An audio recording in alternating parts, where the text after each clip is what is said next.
লাঞ্চে যাওয়ার সময় শঙ্কা ছিল 7 উইকেট হারানোর পর সঙ্গীর অভাবে জন্মদিনে সেঞ্চুরিটা পাবেন কিনা মুশফিকুর রহিম। কিন্তু লাঞ্চ থেকে ফেরার পর হয়েছে হিতে বিপরীত।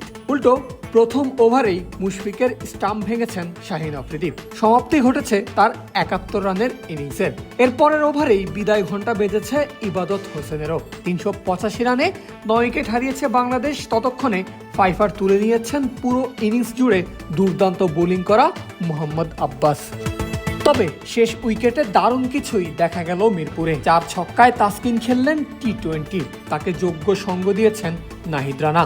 শেষ উইকেটে দুজনের 29 রানের জুটিতে ভর করে বাংলাদেশ 400 পার করে। 3-4 এক ছক্কায় 19 বলে 28 রান করে তাসকিন আউট হলেও 23 বলে 4 রানে আনবিটেন ছিলেন নাহিদ রানা। সব মিলিয়ে প্রথম ইনিংসে বাংলাদেশের সংগ্রহ 413 রান। মোহাম্মদ আব্বাসের শট ডেলিভারিতে পুল শট মেহেদী মিরাজের। স্কোয়ার লেগ দিয়ে বল সীমানার বাইরে ছক্কা, যে ছক্কায় স্কোরবোর্ডে বাংলাদেশ করেছে 350 পার। সর্বশেষ 3টে জুটির মতোই আরও একটা বড় পার্টনারশিপের অপেক্ষায় টাইগাররা, কিন্তু তা আর হলো কই। ছক্কার পরের বলেই অক্কা হলেন মেহেদী মিরাজ। আব্বাসের স্টাম্পের বাইরের বলে ড্রাইভ করেছিলেন টাইগার ব্যাটার, কিন্তু বল গিয়েছে গালিতে ইমামুল হকের হাতে। ফলে 1-4 এক ছক্কায় 12 বলে 10 রান করে ফিরতে হয়েছে মিরাজকে। 354 রানে 6 নম্বর উইকেট হারালো বাংলাদেশ। তবে পিচের অন্য পাশটা তখনও একা হাতে সামাল দিয়ে রেখেছেন মুশফিকুর রহিম।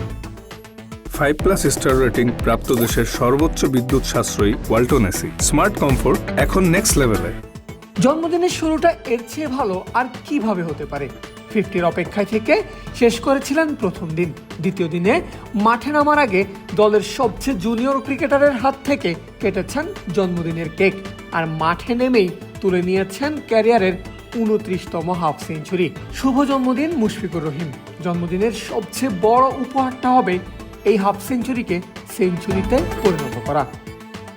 জন্মদিনে তিনি গড়েছেন নতুন একটা রেকর্ডও। আজকের 50-র মধ্য দিয়ে আন্তর্জাতিক টেস্টে মুশফিক খেলছেন নিজের 42তম 50 ঊর্ধ্ব ইনিংস, যা কিনা বাংলাদেশের কোনো ব্যাটারের জন্য সর্বোচ্চ। রেকর্ড গড়তে মুশি পার করেছেন নিজের বন্ধু, সাবেক সতীর্থ এবং বিসিবির বর্তমান বস তামিম ইকবালকে। 31-50 আর 10 সেঞ্চুরিতে মোট 41-50 ঊর্ধ্ব ইনিংস নিয়ে যে রেকর্ড এতদিন ছিল তামিম ইকবালের দখলে। মুশির মতোই দুর্দান্ত প্রথম দিনের পর বাংলাদেশের দ্বিতীয় দিনটাও শুরু হয়েছে চমৎকার একটা 4-এর হ্যাটট্রিক দিয়ে। দিনের দ্বিতীয় ওভারেই শাহিন আফ্রিদিকে টানা 3-4 মেরে লিটন দাস জানান দিয়ে দেন বাংলাদেশের ব্যাটিং ডমিনেশন চলবে আজও। তবে এর মধ্যেই লিটনকে সাজঘরে পাঠানোর একটা ব্যর্থ চেষ্টা করে পাকিস্তান, সেটাও অবৈধভাবেই। 95তম ওভারের 5ম বল মোহাম্মদ আব্বাসের ডেলিভারি কাট করতে গিয়ে বল যায় সেকেন্ড স্লিপে এবং বল ধরেই ভুনো উল্লাস শুরু পাক ফিল্ডারদের। তবে জায়গা থেকেই নড়েননি লিটন। আম্পায়াররাও নিলেন রিভিউ। দেখা গেল মাটিতে ড্রপ করা বল ক্যাচ ধরে আউটের উল্লাস করেছেন আজান আওয়াইজ, কিন্তু শেষমেশ আব্বাসের কাছেই ধরা দিয়েছেন লিটন। তার করা পরের ওভারে মিডনে ক্যাচ দিয়ে ফিরেছেন সাজঘরে। ভেঙেছে লিটন মুশির 62 রানের জুটি। লিটন নিজে করেছেন 33 আর 338 রানে বাংলাদেশ হারিয়েছে 5ম উইকেট। সকালবেলায় 3 আর মোট 7 উইকেট হারিয়ে দ্বিতীয় দিনের লাঞ্চে গেছে বাংলাদেশ। স্কোরবোর্ডে রান 380, মুশফিক অপরাজিত 71 রানে। বর্তমানে তার সঙ্গী ইবাদত হোসেন।